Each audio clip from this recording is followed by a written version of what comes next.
Hello, मैं हूं doctor Pankaj Kumar और आज के सेशन में हम लोग डिस्कस करेंगे जेनेटिक मटेरियल के प्रॉपर्टीज़ के बारे में। ठीक है। और हम लोग ये भी जानने की कोशिश करेंगे कि डीएनए और आरएनए में से डीएनए जो है एक बेटर जेनेटिक मटेरियल क्यों है, क्यों हम लोग डीएनए को as a genetic material in comparison to RNA accept करते हैं, राइट। तो सबसे पहले ये देखते हैं कि जेनेटिक मटेरियल होने के लिए कौन कौन सी प्रॉपर्टीज़ इंपॉर्टेंट है। ओके।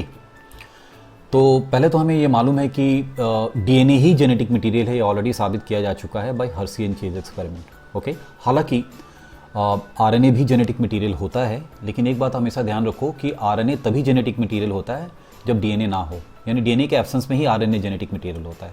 वैसे ही आरएनए जो है वो जेनेटिक मटेरियल देखा गया है किस में, तो टीएमवी यानी टोबैको मोज़ाइक वायरस में देखा गया है। देयर आर सर्टेन बैक्टीरियोफेज, वहाँ पे क्या होता है कि RNA as a genetic material के रूप में काम करता है। ओके। तो पहले हम लोग ये देखते हैं कि एक सक्सेसफुली जेनेटिक मटेरियल का रोल परफॉर्म करने के लिए मॉलिक्यूल के अंदर में क्या गुण होने चाहिए। पहली बात तो यह है कि it should be able to replicate. Okay. दूसरी बात क्या है कि वो केमिकली एंड स्ट्रक्चरली उसको स्टेबल होना चाहिए। तीसरी बात क्या है कि it should provide the scope for small changes, slow changes, ताकि उसमें म्यूटेशन हो और इवेंचुअली वो एक ऑर्गेनिक एवोल्यूशन में कंट्रीब्यूट करे। ये भी बहुत इंपॉर्टेंट है किसी भी जेनेटिक मटेरियल के लिए, राइट। और एक और इम्पॉर्टेंट बात ये है कि वो मेंडेलियन कैरेक्टर यानी किसी जीन को एक्सप्रेस कर सके। That is again very very important requirement for any character to be called as a genetic material, right. तो अब देखो, हम लोग एनालाइज करते हैं कि यदि हम लोग डीएनए और आरएनए दोनों को देखें तो दोनों में से डीएनए जो है वो बेटर क्यों है एज अ जेनेटिक मटेरियल। चलो, तो हम लोग पहली बात देखते हैं। पहली बात क्या है कि रेप्लिकेशन की कैपेसिटी। तो यहाँ तो भाई डीएनए आरएनए दोनों ही रेप्लिकेट कर सकते हैं, दोनों अपनी कॉपी बना सकते हैं, है ना। तो यहाँ पे तो हम कुछ ज़्यादा नहीं बोलेंगे, लेकिन डीएनए जो है वो आरएनए को बनाने में मदद करता है। ओके। और जहाँ पे आरएनए केवल जेनेटिक मटेरियल है, वहाँ आरएनए से आरएनए भी बन जाता है। तो दोनों के अंदर में ही रेप्लिकेटिव कैपेसिटी है। तो इस पॉइंट के आधार पे कौन बेटर जेनेटिक मटेरियल होगा हम लोग निर्णय नहीं कर सकते, ठीक है ना। लेकिन एक बात तय है कि रेप्लिकेशन की कैपेसिटी किसी कार्बोहाइड्रेट या लिपिड के अंदर नहीं होती है। तो डेफिनेटली कार्बोहाइड्रेट लिपिड जो है जेनेटिक मटेरियल हो ही नहीं सकता है, ठीक है ना। तो चलो, हम लोग अब एक दूसरे प्रॉपर्टी के बारे में बात करते हैं, एंड दैट इज द इस stability in terms of the chemical as well as the structure. Okay. देखो, DNA is a stable compound और इसकी स्टेबिलिटी हम लोगों ने ग्रिफिथ एक्सपेरिमेंट में भी देखा। कैसे? आपको याद होगा कि ग्रिफिथ साहब ने स्मूथ फॉर्म को हीट किल्ड किया, तो हीट किल्ड करने के बावजूद उसका जेनेटिक मटेरियल सर्वाइव किया। तभी तो जब रफ फॉर्म के साथ हमने उसको दिया, चूहे के में अंदर इंजेक्ट किया, तो रफ फॉर्म स्मूथ फॉर्म में कन्वर्ट हो गया। इसका मतलब क्या है कि डीएनए जो है वो स्टेबल कंपाउंड है। ओके। और ऐसा क्यों होता है? क्योंकि DNA under high temperature up to 80 degree Celsius वो डिनेचर नहीं होता। और क्या होता है कि डीएनए मॉलिक्यूल का एक दूसरे से अलग हो जाते हैं, लेकिन जैसे ही एटमॉस्फेयर या इन्वायरमेंट सुटेबल होती है तो वो फिर से आपस में जुड़ जाते हैं।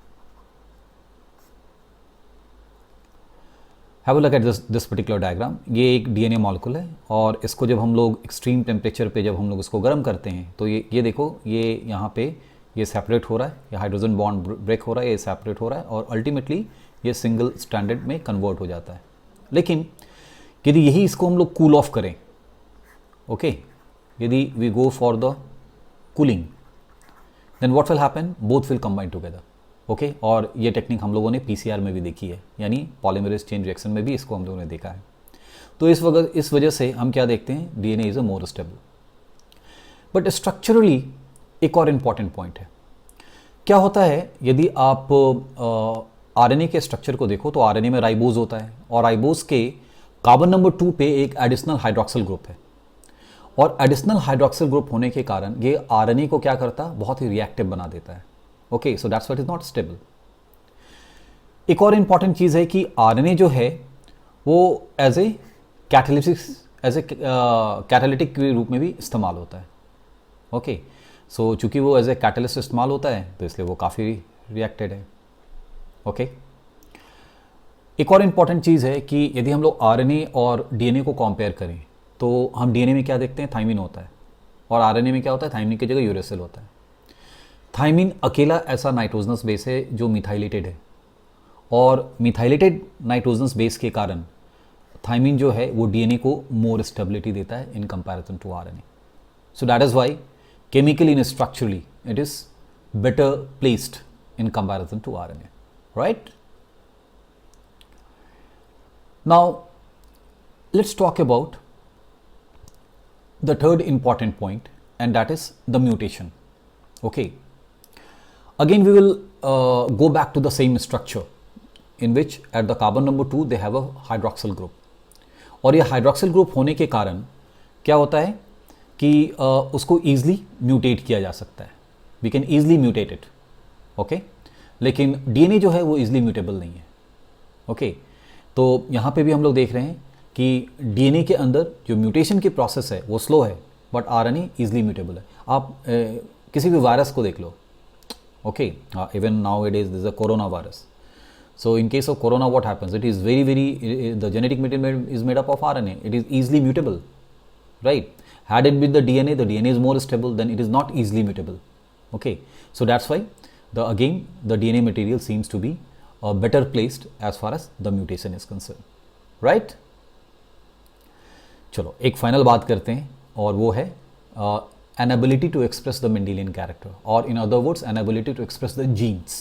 Okay, तो देखो ये तो हमें मालूम है कि जीन्स का एक्सप्रेशन कैसे होता है। जैसे जीन जो है वो फाइनली क्या होगी, ट्रांसक्राइब करेगी, ट्रांसक्राइब करके प्रोटीन बनाएगी, और प्रोटीन फाइनली अपने आप को एक्सप्रेस करेगा, है ना? तो डीएनए में हम क्या देखते हैं, ये कंट्रोल प्रोसेस है कि डीएनए अपने आप एक्सप्रेस नहीं होता, DNA is going to be express through the RNA only. Okay, because it doesn't have a capacity to form directly to the protein, rather it will form RNA, और RNA फिर जाके क्या बनाएगा, protein का formation करेगा। Okay, but RNA में उल्टा है, आरएनए को कहीं से डायरेक्ट करने की ज़रूरत नहीं है। ओके, सो आरएनए जो है उसके अंदर कोई ऐसा जीन नहीं है जो अपने आप को एक कैरेक्टर के रूप में एक्सप्रेस करे। यदि आरएनए को भी प्रोटीन बनाना है तो उसको डीएनए से ही कहीं ना कहीं से इंस्ट्रक्शन चाहिए, तभी वो हो सकता है। तो यहाँ पे यदि हम लोग मेंडेलियन कैरेक्टर के एक्सप्रेशन के आधार पे भी देखें तो हमको क्या समझ में आती है कि डीएनए जो है वो बहुत ज़्यादा सुटेबल है एक जेनेटिक मटेरियल के लिए। तो हम अपना डिस्कशन यहीं पे कंक्लूड करते हैं कि हम लोग डीएनए को क्यों एक सक्सेसफुल जेनेटिक मटेरियल मानते हैं। पहली बात, that it has a capacity to replicate. दूसरी बात, structurally it is more stable due to absence of free hydroxyl group at the carbon number 2। तीसरी बात, that it has a capacity to undergo the very process of slow mutation which is required for the very process of evolution। और चौथी बात, it's an ability to express the Mendelian character। तो इन्हीं चार कारणों के कारण डीएनए को हम लोग एक बेटर जेनेटिक मटेरियल मानते हैं, right? So this is all what I have to discuss as far as the properties of genetic material is concern, right? Thank you.